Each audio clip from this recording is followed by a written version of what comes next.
Hello welcome வணக்கம் நண்பா. Welcome back to channel. புதுசாக ஹிந்தியில் வந்திருக்கிற ஒரு கிரைம் த்ரில்லர் ட்ராமா மூவி தான் செக்டார் 36.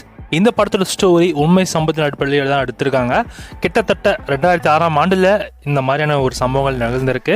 இந்த படத்தோட ஸ்டோரின்னு எடுத்துக்கிட்டிங்கன்னா செக்டார் 36 அப்படிங்கிற ஒரு பகுதியில் அடுத்தடுத்து நிறைய கொலைகள் நடக்குது. அதுவும் குறிப்பாக சின்ன பசங்க நிறைய பேர் காணாமல் போகிறாங்க, நிறைய பெண்மணிகளும் காணாமல் போகிறாங்க. எல்லாமே கடத்தி ஒருத்தன் கொலை பண்ணுறான், அதுவும் கொலை பண்ணி அதே வீட்டில் புதைச்சிடறான். அந்த சீரியல் கண்டுபிடிக்கிற நம்ம போலீஸ் ஆஃபீஸர் வராரு. ஒரு இன்வெஸ்டிகேஷன் மூலமாக ரொம்ப டீப்பாக வந்து இந்த கேஸ்குள்ளே வராங்க.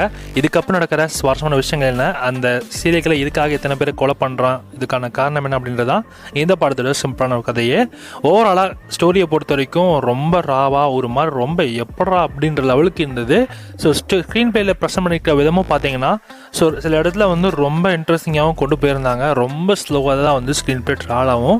அது ஒரு பெரிய நெகட்டிவாக இருந்தாலும் ஒரு கட்டத்தில் விக்ராந்த் மெஸ்ஸோட பெர்ஃபார்மன்ஸ்லாம் அப்பா சான்ஸே இல்லை, வேறு லெவல் தான் சொல்லணும்.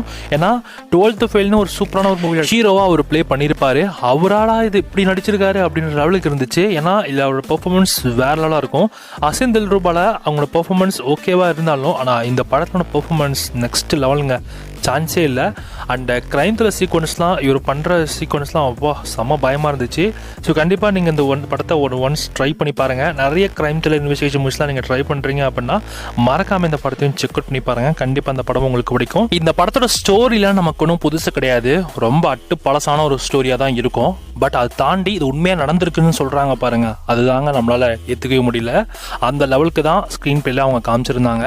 குறிப்பாக சொல்லணும்னா இந்த படத்தில் விக்ராந்த் மெஸ்ஸியும் அந்த போலீஸ் ஆஃபீஸரும் நேருக்கு நேராக ஒரு பெஞ்ச் சீன் வரும். அந்த சீக்வன்ஸ் வேறு லெவலுங்க, நெக்ஸ்ட் லெவல்னு கூட சொல்லலாம். அதை தாண்டி லாஸ்ட் 10 minutes கிளைமேக்ஸ்லாம் எப்பா எப்பட்றா அப்படின்ற அளவுக்கு யோசிக்க வச்சது. அந்த அளவுக்கான சீக்வன்ஸ் தான் படத்தில் வச்சுருக்காங்க. நான் இப்போயே சொல்லிடுறேன், ஸ்க்ரீன் பிளே கொஞ்சம் ஸ்லோவாக தான் போகும்.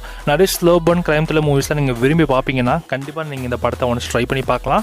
ஸ்லோபானாக இருக்கிறனால அதனால் யோசிச்சுக்கோங்க. ஆனால் ஃபேமிலியில் மட்டும் உட்காந்து பார்க்காதீங்க. ஏன்னா நிறைய டிஸ்டர்பிங்கான விஷுவல்ஸ்லாம் உங்களுக்கு இந்த படத்தில் இருக்கிறதுனால.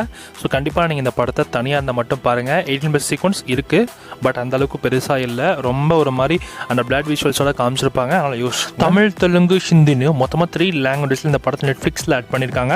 தமிழ் டப்பிங்கும் நல்லா இருக்கு. சலன்பா இந்த மாதிரி தமிழ் டப்பிங் மூவி அப்டேட்ஸ் நிறைய மூவிஸ் உங்களுக்கு தெரிஞ்சு அப்படின்னா மறக்காம SRS சப்ஸ்கிரைப் பண்ணிக்கோங்க. இது போல நிறைய மூவி இன்ஃபர்மேஷன்ஸ் நிறைய மூவிஸ் உங்களுக்கு வந்துருக்கு. So stay tune.